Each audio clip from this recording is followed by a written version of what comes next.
बिस्मिल्लाहिर्रहमानिर्रहीम अस्सलाम वालेकुम। आज हम mathematics 11th class federal board उसकी जो एक्सरसाइज नंबर 2.2 है उसका क्वेश्चन नंबर 4 इसको समझेंगे।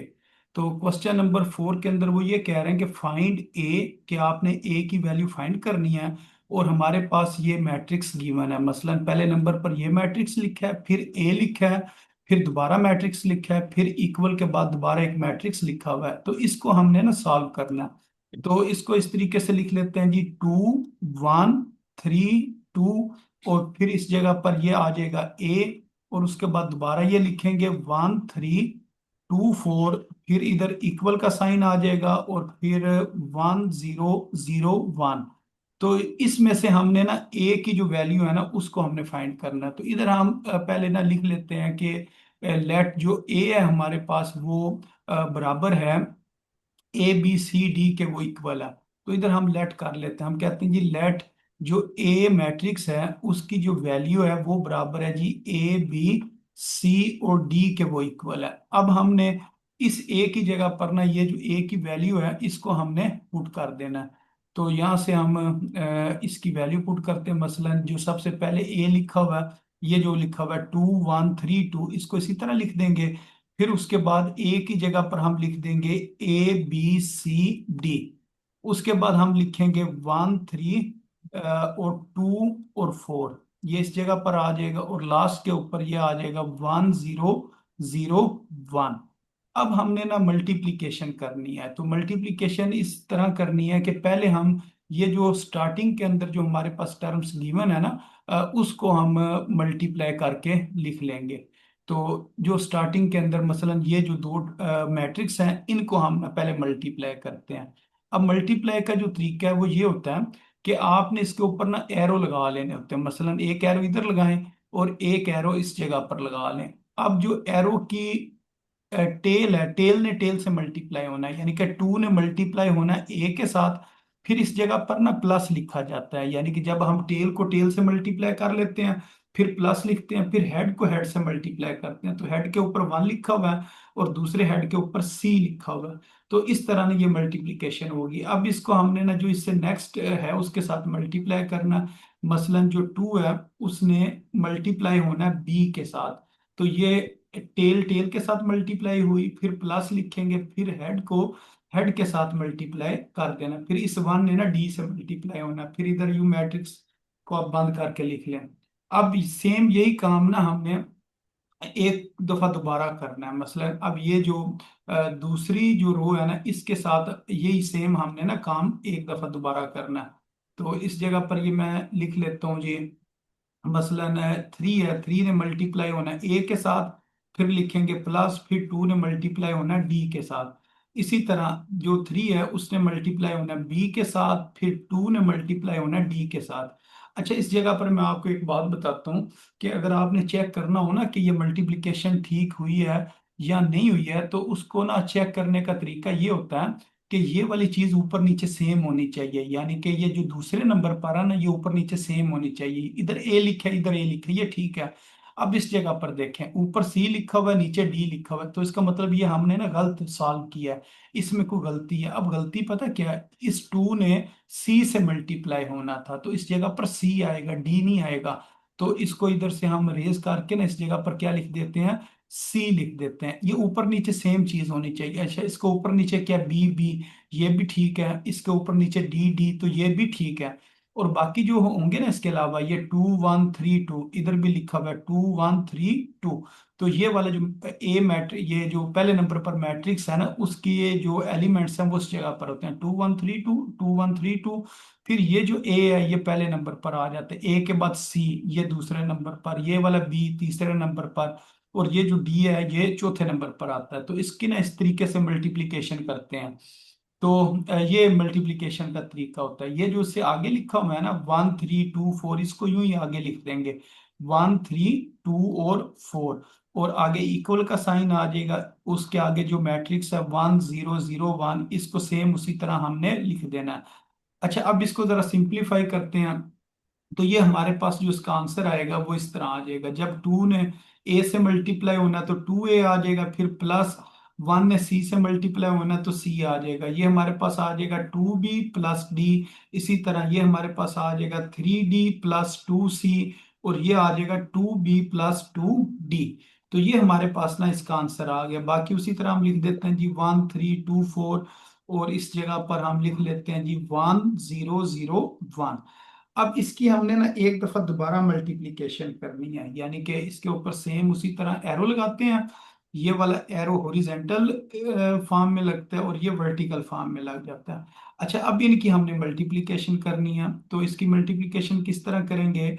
ये जो लिखा है ना 2a+c, ये टेल पर है, और इसकी टेल पर क्या लिखा हुआ है 1, ये दोनों मल्टीप्लाई होंगे, फिर लिखेंगे प्लस, फिर हेड को हेड से मल्टीप्लाई करना है, 2b+d, ये इस जगह पर लिख लेंगे और 2 को इधर लिख लेंगे, तो ये मल्टीप्लिकेशन हो गई है।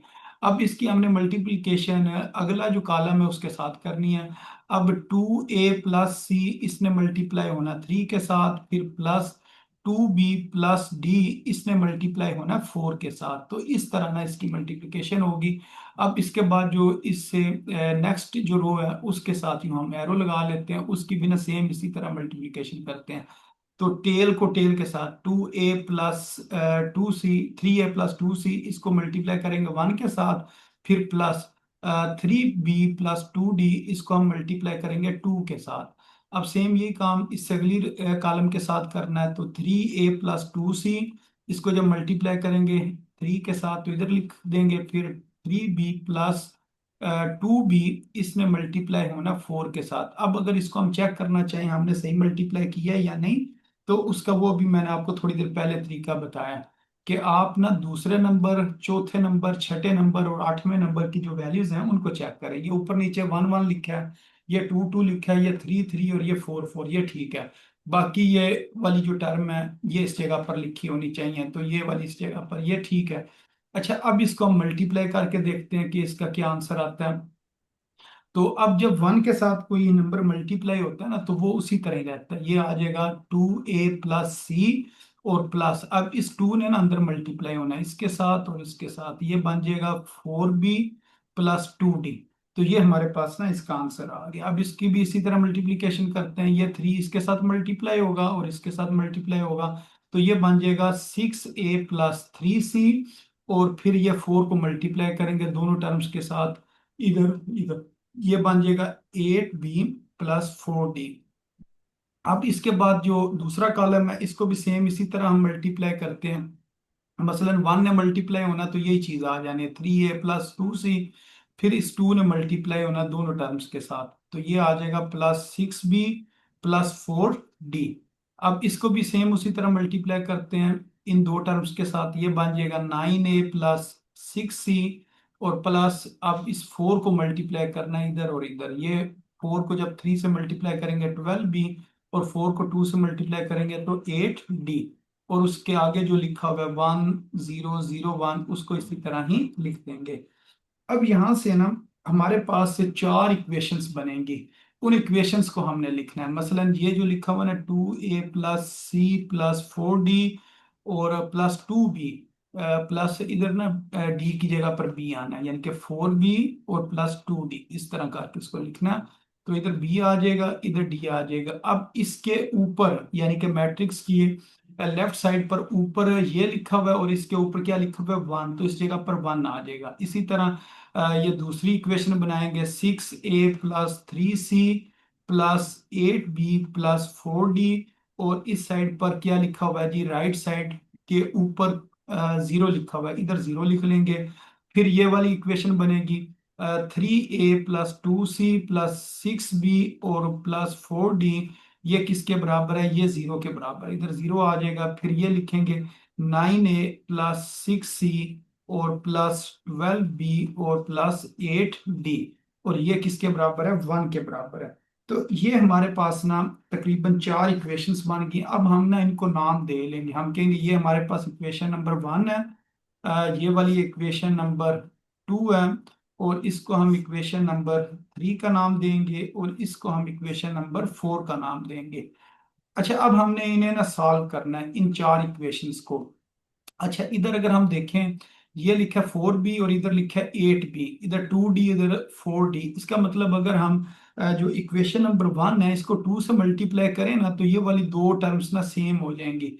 तो इधर हम लिख देते हैं मल्टीप्लाई इक्वेशन 1 के हम जो मल्टीप्लाई करने लगे हैं इक्वेशन नंबर 1 को बाय 2, 2 के साथ मल्टीप्लाई करने लगे हैं। अच्छा, अगर मैं इसको 2 से मल्टीप्लाई करूं तो ये 2 से जब मल्टीप्लाई होगा ये इससे ऊपर वाली इक्वेशन इस जगह पर ये जो लिखी हुई है, जब ये 2 से मल्टीप्लाई होगी ये हो जाएगा 4a, और c क्या बन जाएगा 2c, और जो ये 4b है ये 8b में कन्वर्ट हो जाएगा, और 2d ये 4d में कन्वर्ट हो जाएगा, और ये जो 1 है ये 2 में कन्वर्ट हो जाएगा। तो ये हमारे पास ना एक नई इक्वेशन बन गई है, इसको हम इक्वेशन नंबर ना 5 का नाम दे देते हैं।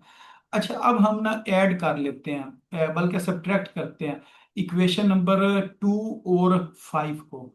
तो ऐसे करते हैं कि एक इक्वेशन जो है ना ऊपर लिखेंगे और एक नीचे लिखेंगे। हम लिखते हैं जी सब्ट्रैक्टिंग, कि हम सब्ट्रैक्ट करने लगे हैं किसको, इक्वेशन नंबर 5 को। इक्वेशन 5 को हमने सब्ट्रैक्ट करना है फ्रॉम इक्वेशन, और किस इक्वेशन में से, फ्रॉम इक्वेशन 2, जो इक्वेशन 2 है उसमें से। तो जो इक्वेशन 2 होगी ना उसको हम ऊपर लिखेंगे। तो इस जगह पर मैं आपको लिख के दिखाता हूँ, इक्वेशन 2 को हमने ऊपर लिखना है। तो वो क्या लिखा हुआ है, वो हमारे पास लिखा हुआ है जी 6a+3c +8b+4d, ये किसके बराबर है जी, 0 के बराबर। ये ऊपर लिखेंगे, और जो इक्वेशन नंबर 5 है इसको इसके नीचे लिखेंगे। ये आ जाएगा 4a+2c +8b और +4d। अच्छा, जब ये हमने दोनों इक्वेशंस लिख ली और इसके इस साइड पर क्या लिखा हुआ है जी, 2 लिखा हुआ है, तो अब इसको सब्ट्रैक्ट जिस टाइम किया जाता है ना तो फिर इनके साइन चेंज किए जाते हैं। तो इधर हम क्या करेंगे, इसके साइन चेंज कर देंगे, जो प्लस में है उसको माइनस में कर देंगे, और जो माइनस वाला है वो प्लस में कर देंगे। तो उससे ये होगा, ये वाला कैंसिल हो जाएगा और ये वाली टर्म जो कैंसिल हो जाएगी। अब 6 में से 4 को अगर माइनस करें तो ये हमारे पास आ जाएगा 2a, और 3c में से 2c को माइनस करें तो 1c आ जाएगा, और इस साइड पर क्या आ जाएगा, 2 आ जाएगा। इसका भी साइन चेंज करना है, ये प्लस में है ना इसको माइनस में चेंज करना, तो ये -2 आ जाएगा। तो ये जो हमारे पास इक्वेशन बनेगी ना इसको हम इक्वेशन नंबर 6 का नाम दे देते हैं। हम कहते हैं ये जो है ये इक्वेशन नंबर 6 है। अच्छा, सेम यही काम हमने इन दो इक्वेशंस के साथ करना है जो इससे नेक्स्ट है ना। इधर 4d लिखा है, इधर 8d लिखा है, इधर 12 इस जगह पर ना b आना है, ये गलती से ना इधर d लिखा गया तो इस जगह पर क्या आना था, b आना था। तो इसको हम ठीक कर लेते हैं, ये 6b है इस जगह पर। तो यहाँ पर b लिख लेते हैं, इस जगह पर ये b आ जाएगा। अब इस इक्वेशन नंबर 3 को 2 से मल्टीप्लाई करना है और फिर हम वो सेम वही काम करेंगे। तो जो इक्वेशन नंबर ये 3 है इसको मैं एक दफा ना इधर से कॉपी कर लेता हूँ, फिर इसको हम मल्टीप्लाई करेंगे जी 2 के साथ। तो ये मैं नीचे लिख कर इसको 2 से मल्टीप्लाई कर देता हूँ, तो इस जगह पर ये लिख लिया। अब इसको हमने क्या करना है जी, 2 से मल्टीप्लाई करना है। तो ये हमारे पास इक्वेशन थी, अगर इसको मैं ये इक्वेशन नंबर 3 थी। तो अब मैं लिखता हूँ जी मल्टीप्लाई, कि हम मल्टीप्लाई करने लगे हैं इक्वेशन नंबर 3 को बाय 2, 2 के साथ। इक्वेशन नंबर 3 को अगर हम 2 के साथ मल्टीप्लाई करें तो इधर बेशक साथ हम लिख लेते हैं जी मल्टीप्लाई 2 इधर भी और मल्टीप्लाई 2 इधर भी, ये बन जाएगा 6a और फिर 4c और ये 12b और ये 8d। जब जीरो ने 2 से मल्टीप्लाई होना तो इधर जीरो ही रहेगा। तो ये हमारे पास ना इक्वेशन नंबर 7 बन जाएगी। अब हमने ना सब्ट्रैक्ट करनी है equation number 7 from equation number 4, यानी कि ये जो इक्वेशन नंबर 4 है इस जगह पर ये जो इक्वेशन नंबर 4 लिखी हुई है उसमें से हमने ना वो जो नई इक्वेशन बनाई है उसको हमने माइनस करना है। तो ये इक्वेशन नंबर 4 एक दफा मैं इधर से कॉपी कर लेता हूँ, फिर इसको हम नीचे लिख कर ना माइनस कर लेंगे। तो इस जगह पर हम इसको एक दफा लिख लेते हैं इस जगह पर। तो ये मैंने इक्वेशन नंबर 4 लिख लिया। तो इधर हम लिखते हैं जी सब्ट्रैक्ट, कि हमने सब्ट्रैक्ट करना है इक्वेशन नंबर 7 को किस में से, फ्रॉम इक्वेशन नंबर 4, जो इक्वेशन नंबर 4 है उसमें से। तो ये इक्वेशन ऊपर लिखेंगे, ये वाली जो इक्वेशन है ये इसके नीचे लिख लेंगे, और उसके बाद इसके साइन चेंज करेंगे और फिर इसका आंसर आ जाएगा। मसलन ये हमने इधर लिखा, अब इसके हमने साइन चेंज करने हैं। तो साइन चेंज करने के बाद ये सिर्फ एक क्वेश्चन, ये वाला जो क्वेश्चन है ना ये जरा बड़ा क्वेश्चन है, बाकी क्वेश्चन छोटे हैं। ये दोनों कैंसिल हो जाएंगे। अब 9 में से अगर 6 को निकालें तो ये आ जाएगा 3 है, और 6 में से 4 को अगर माइनस करें तो ये 2C आ जाएगा, और 1 में से 0 को निकालें तो इधर क्या आ जाएगा, 1 आ जाएगा। तो ये हमारे पास एक नई इक्वेशन बन गई है। इस इक्वेशन को हम ना इक्वेशन नंबर 8 का नाम दे देते हैं। तो इस तरह हमने ना इक्वेशन नंबर जो 8 है वो भी बना लिया। तो अब जो ये जो दो नई इक्वेशंस बनी है ना, मसलन ये वाली 6 और जो इक्वेशन नंबर 8 बनी है, अब क्वेश्चन ने ना इन दो इक्वेशन से सॉल्व होना। मसलन ये लिखा हुआ 2A प्लस 1C या खाली C बराबर -2, एक ये वाली इक्वेशन, और ये equation 3A plus 2C equal to 1, यानी कि ये जो दो इक्वेशन से मैंने इस जगह पर लिख ली हैं। अब इससे मजीद जो हमारा क्वेश्चन है ना वो सॉल्व होना है। तो इन दो इक्वेशंस को हमने इधर लिख लिया। अब बारी बारी ऐसे करते हैं कि ये जो इक्वेशन है ना इसमें से सी की वैल्यू निकालते हैं। तो ये -2, ये वाला 2A इधर आकर -2 ये हो जाएगा। तो ये जो सी की वैल्यू है इसको हमने इस इक्वेशन में पुट कर देना है। तो ये हमारे पास जो इक्वेशन थी, ये इक्वेशन नंबर मेरे ख्याल से 6 थी या 7 थी। ये हमारे पास इक्वेशन नंबर इस जगह पर लिखा हुआ है, ये इक्वेशन नंबर 6 है, और ये इक्वेशन नंबर 8 है। तो ये जो वैल्यू है ना, put the value of C, put the value of C in equation 8, जो इक्वेशन नंबर 8 है उसके अंदर सी की वैल्यू जो है वो पुट कर देते हैं। तो ये हमारे पास आ जाएगा 3A+2। अब सी की जगह -2 ये पुट किया बराबर ये किसके आ गया, 1 के आ गया। अब 2 को अंदर मल्टीप्लाई करते हैं तो प्लस माइनस माइनस, 2 टाइम्स 4 और plus minus minus 4A equal to 1। तो अब ये वाला 3A और -4A ये -A हो जाएगा, और ये वाला -4 इधर आकर +4 हो जाएगा। तो ए का जो हमारे पास आंसर आएगा ना वो कितना आ जाएगा, 5। अब ये जो माइनस है ये दूसरी तरफ चला जाएगा। तो इस तरह ए का हमारे पास जो आंसर आ गया वो कितना आ गया, -5 आ गया। अब ये जो ए की वैल्यू है ना ये इसमें पुट कर देते हैं, ये जो ऊपर हमने अभी सी की वैल्यू लिखी हुई है ना, पुट द वैल्यू ऑफ ए, इधर लिख देते हैं जी, पुट द वैल्यू ऑफ ए, जो ए की वैल्यू है इसको हमने पुट करना है किस में, सी इज इक्वल टू -2 के अंदर। अब इस जगह पर, जिस जगह पर लिखा हुआ है ना -2 के आगे ए लिखा हुआ है, इस जगह पर लिखेंगे -5। तो ये हो जाएगा -2, फिर ये माइनस माइनस प्लस, और 2 5 टाइम्स 10। तो अब 10 में से 2 को माइनस करें तो हमारे पास कितना आ जाएगा, -8 आ जाएगा। तो इस तरह हमने ना ए और सी की वैल्यू निकाली है।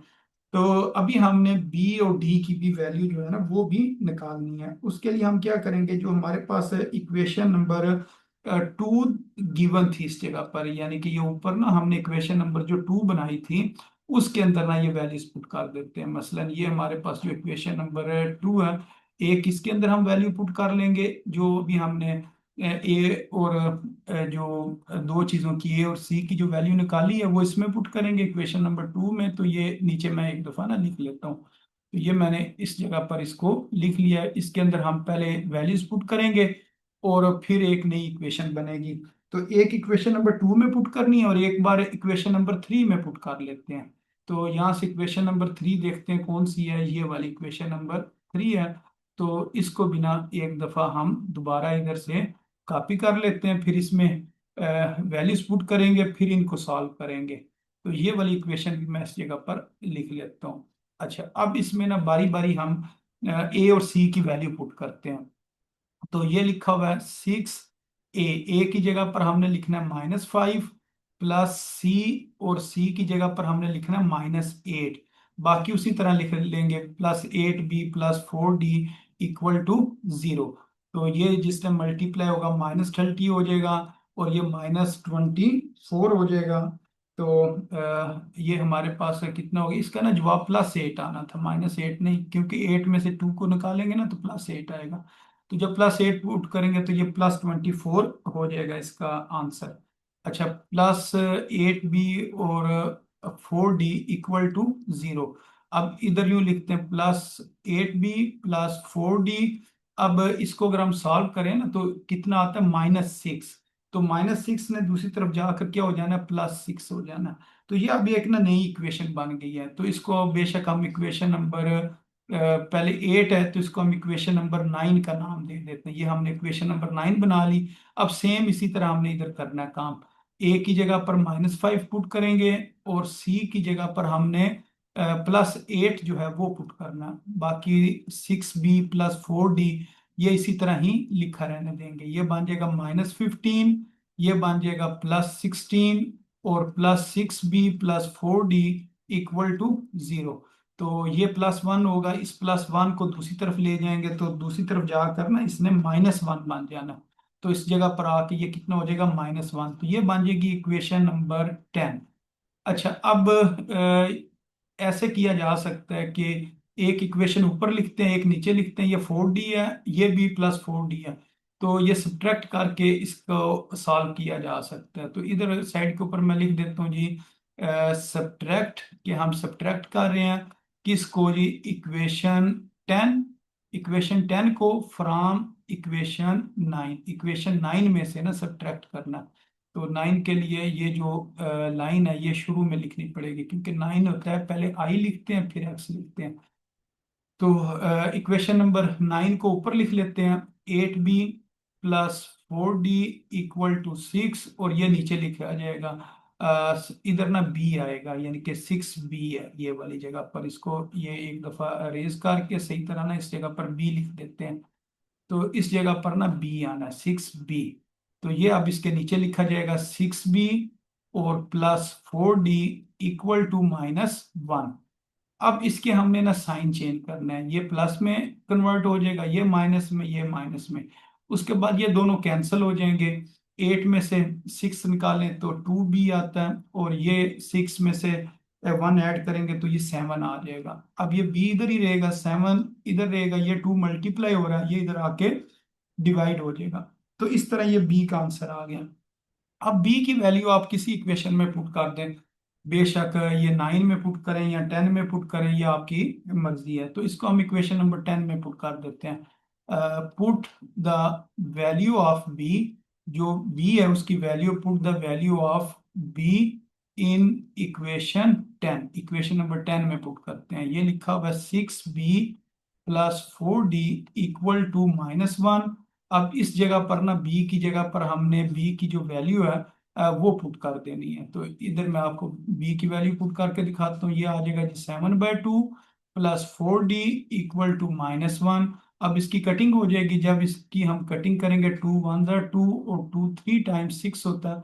फिर 3 ने 7 से मल्टीप्लाई होना, 21 +4d इक्वल टू -1। तो ये वाला जो 21 है इधर आकर -21 हो जाएगा। तो ये 4d equal to -22, d equal to -22 divided by 4।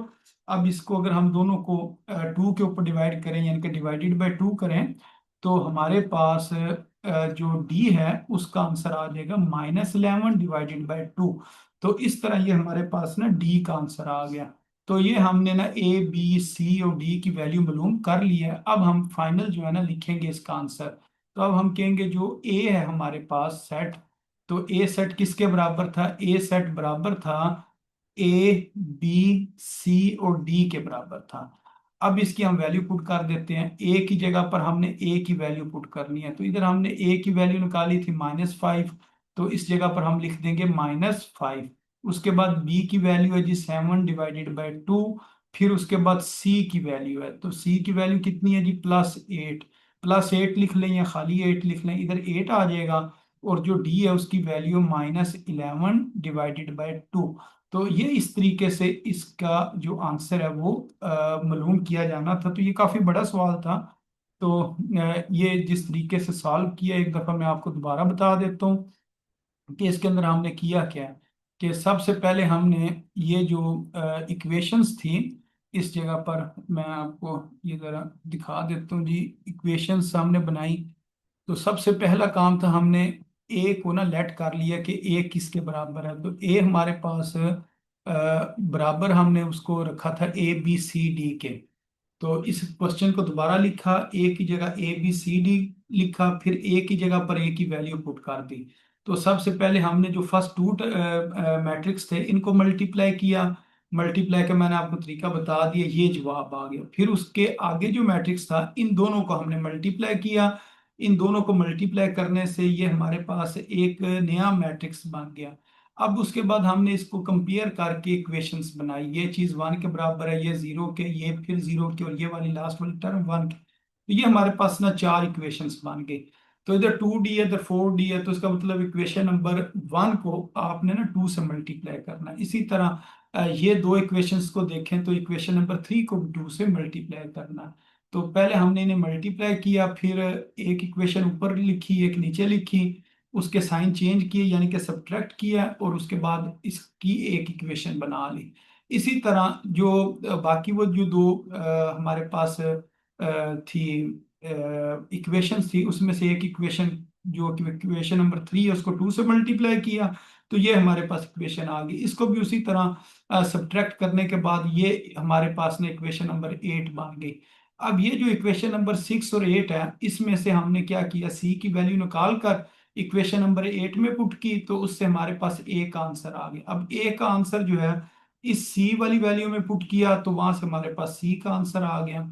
तो जब ये दो आंसर हमारे पास आ गए हैं, तो फिर हमने जो शुरू में इक्वेशंस दी हुई थी, इक्वेशन नंबर 2 और इक्वेशन नंबर 3, इन दोनों इक्वेशंस में हमने ए और सी की वैल्यू पुट कर दी।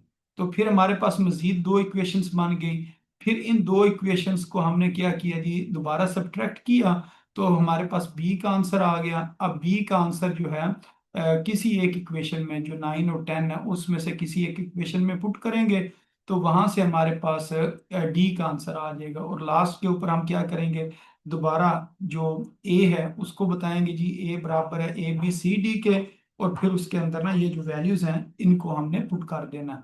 तो इस तरह ये जो क्वेश्चन है ना इसने सॉल्व होना था। इस क्वेश्चन में अगर किसी जगह से आपको समझ नहीं आई है या पूछना चाहते हैं तो बताएं, मैं आपको दोबारा समझा देता हूँ। हाँ जी, इसमें कुछ हम इसे एक और तरीके से भी कर सकते हैं ना, कि जो ए वाली साइड पे उसको दूसरी तरफ ले जाए, वहां पर मल्टीप्लाई कर लें ये वाली है, शुरू में। ये हाँ वाली जी।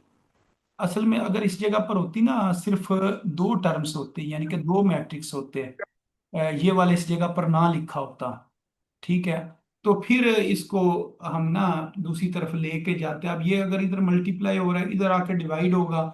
अब डिवाइड होगा तो फिर हमारे पास ना ये डिवीजन का मेथड नहीं होता है। इसके अंदर हम या तो मैट्रिक्स को ऐड करते हैं, या सब्ट्रैक्ट करते हैं, या मल्टीप्लाई करते हैं। तो फिर ये क्वेश्चन ना डिवाइड से हल नहीं होना होता, उसका ना ये फार्मूला होता है। मसलन यूं लिखा हो ना, AX इक्वल टू बी, तो फिर ये जो ए होता है ना इसने दूसरी तरफ जाकर ए इनवर्स हो जाना होता है, ए इनवर्स बी। फिर जो ए इनवर्स होता है ना उसका ना फार्मूला होता है 1/, ए का मॉड और एडजॉइंट ऑफ ए, और उसके बाद ये बी के साथ ना मल्टीप्लाई करते हैं। फिर इसके अंदर हमने कह लें कि ए डिटर्मिनेंट मालूम करना होता है, एडजॉइंट मालूम करना होता है, फिर ये चीज़ बनती है, और फिर ये आगे ना जाके सॉल्व होता है। तो फिर ये उस सूरत में होता है जिस टाइम हमारे पास टोटल कितने मैट्रिक्स हों, 3 मैट्रिक्स हों। अब क्योंकि यहाँ पर मैट्रिक्स की तादाद ज्यादा है, तो इस वजह से ना फिर इसने दूसरी तरफ जाकर ना वो मेथड नहीं लगेगा, उससे ये क्वेश्चन ना मुश्किल भी हो जाएगा और हल नहीं होगा। तो इसका जो आसान तरीका है ना वो सिर्फ यही है कि इसको पहले इधर वैल्यूज पुट करें, वैल्यूज पुट करने के बाद इन्हें मल्टीप्लाई करें, मल्टीप्लाई करने के बाद ये दो मैट्रिक्स का एक मैट्रिक्स बनेगा, उसको फिर अगले मैट्रिक्स के साथ ना मिला के लिख के इसको हल किया जा सकता है। ठीक है, इसके अलावा कोई अगर क्वेश्चन है? नहीं। क्योंकि इस तरह अगर क्वेश्चन किए जाए ना तो काफी ज्यादा टाइम लगता है। ठीक है, तो इस तरह ना टाइम